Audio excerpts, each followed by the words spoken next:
dan autis. Semuanya sama-sama neuro development disorder. Semuanya mengacu pada problem di neurologi. Jadi problem otak.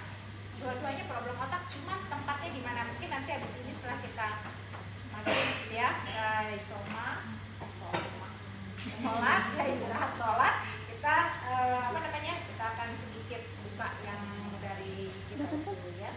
Jadi seperti tadi, apa sih bedanya ASD dan ADHD? Jadi ini prinsip banget ya. Kalau ASD itu ya Kak, semuanya sama. Ini sebetulnya lebih ke, orang kan dulu bilangnya ini jiwa ya, penyakit jiwa. Tapi ternyata dia secara fisik juga sakit karena otaknya juga kan yang mengalami masalah gitu kan.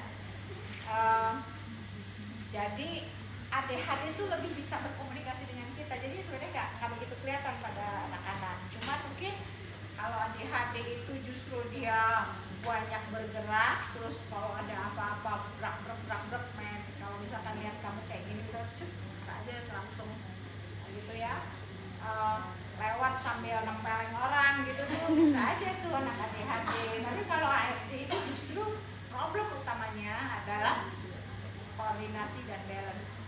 Jadi anak ADHD banyak yang bisa jalan, tapi kalau anak ASD kebanyakan tidak bisa ngomong ya, terus tidak bisa mengungkapkan sesuatu, tidak, jadi kaku. Makanya tadi ada pertanyaan, kok ada yang hipotonus ya, tapi dia spasme ya. Jadi hipotonusnya dari mana ya? Karena dia memang yang pertama biasanya dia core-nya memang nggak kuat ya. Terus kemudian spasmenya dari mana? Kan dia monoton, si ASD ini monoton. Jadi ada beberapa otot yang memang mengalami spasme ya. Saya punya pasien ya, karena jinjitnya dia ininya lemah. Jadi lemah nih untuk khusus core sisi bawahnya. Jadi berlutut aja dia belum stabil. Tapi berdirinya jinjit, ya kan?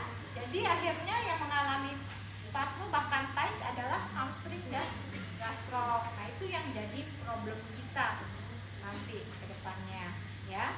Jadi apa sih fungsinya fisioterapi gitu ya? Kalau dulu mungkin sensori integrasi kan bukan punyanya fisioterapi, dulu ada klaim-klaim seperti itu. Tapi kalau sekarang kan baliknya ke kompetensi. Kalau kita mau belajar, kita mau menuntut ilmu, menambah pembelajaran lain, itu menjadi kompetensi asal kita bertanggung jawab terhadap kompetensi itu gitu ya.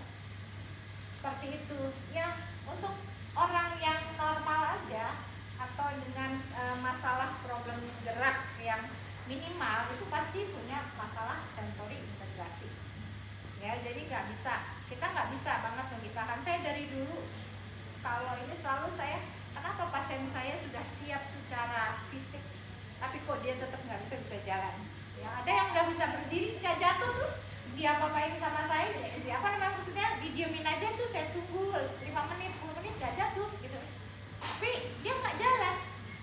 Jadi ketika saya dorong baru dia jalan gitu ya. Jadi nanti kamu akan ketemu yang seperti itu. Jadi saya dari dulu tuh pengen banget tahu sensori integrasi. Makanya tadi ada yang nanya, kenapa sih harus kenapa harus nggak core dulu baru sensori gitu ya, pertanyaannya kalau nggak salah, baru sensori integrasi gitu ya.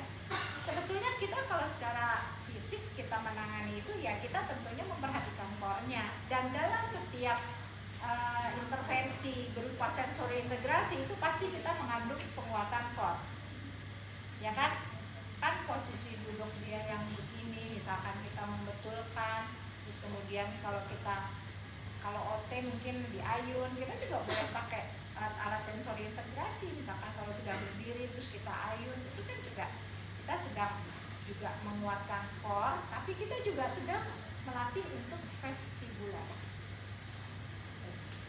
ya. Sampai sini ada pertanyaan? Apa malah jadi bingung? Sholat sholat aja dulu ya, karena kita nggak akan banyak prakteknya, karena untuk gangguan motorik kita mengacu pada yang kemarin yang sudah ada kalau dia tonusnya rendah ya tentunya kita stimulasi ya kan.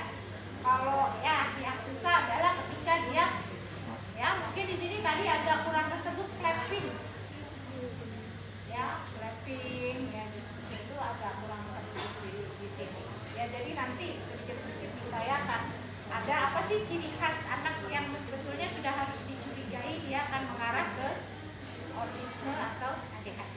Oke ya, kita istirahat dulu.